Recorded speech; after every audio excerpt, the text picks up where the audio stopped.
All right, so this is kind of part two. All right, so this is part two. In the first video, I showed you how to use that workflow or decision tree tool to determine how professional development modules and formats could take place. What was the best form to use?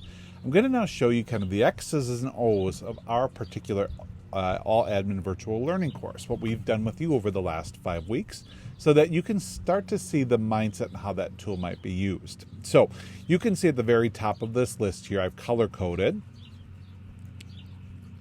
the 6 different forms or formats of professional development that can be used. And then you can see I've laid out here each week of our professional development course together. I've also created an outcome that we utilized as we were planning for them.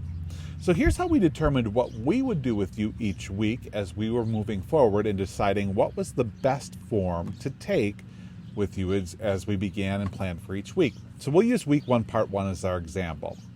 So if you remember back to week 1, the very first things that we did together, we had to help you to develop a concept of what asynchronous learning was and synchronous learning. And we also talked about why Blackboard was going to be our fundamental launch pad, a place for primary communications. We took you through the Blackboard course.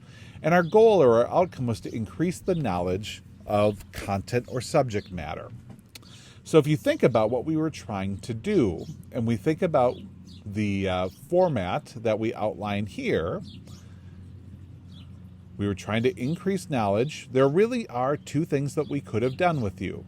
We could have done training, or we could have done this development improvement processes and study groups. Those were the 2 highest, most impactful formats that we could have used in professional learning.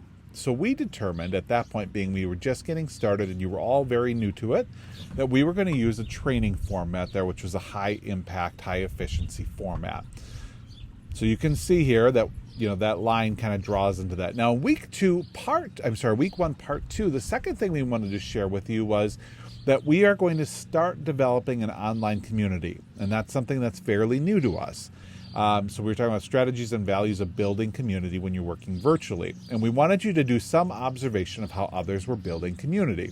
So our outcome for that was, we know that we need you to kind of master a new, either academic or in this case, a staff management skill, right? How do I build a community online? That's something that's a skill you're trying to develop. We wanted you to hear from others, view their practices here on that. So we thought that really is a highly effective strategy for observation.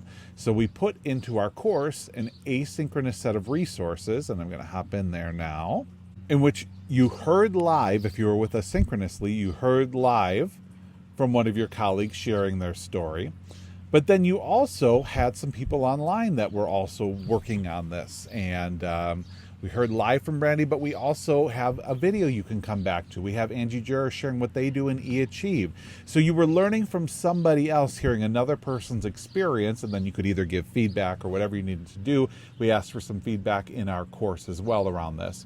So that was the model that we chose to use in week 1, right? We had 2 key outcomes, backward design.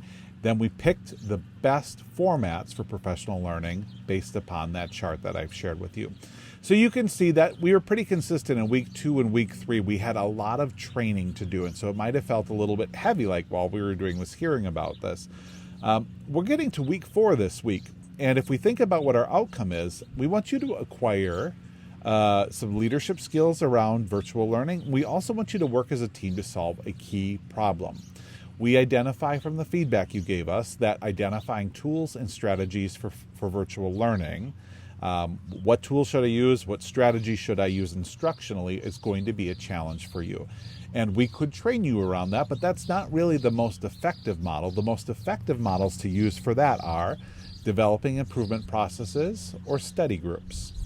So we're going to be using study groups this week to send you out to work on filling in or building out our strategies component. So that's the problem solving we need you to do.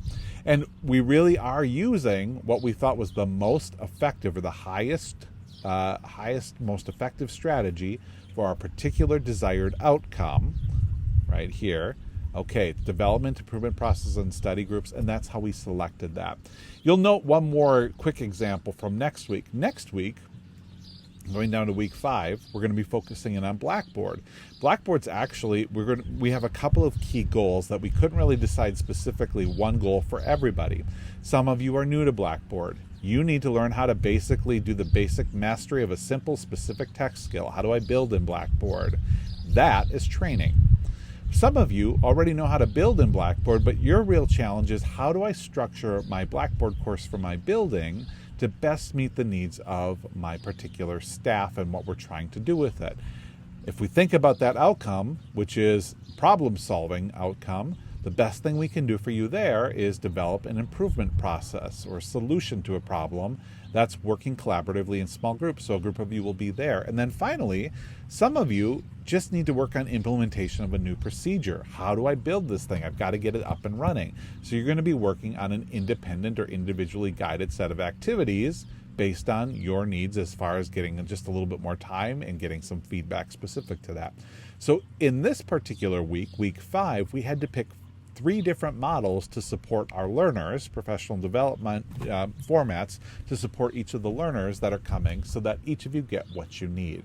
That's how we're using this research around professional learning effective models to really guide our planning for this. And that's the same thing we'd ask of you. How are you going to do the same thing as you're planning for your future professional development, especially in a virtual environment?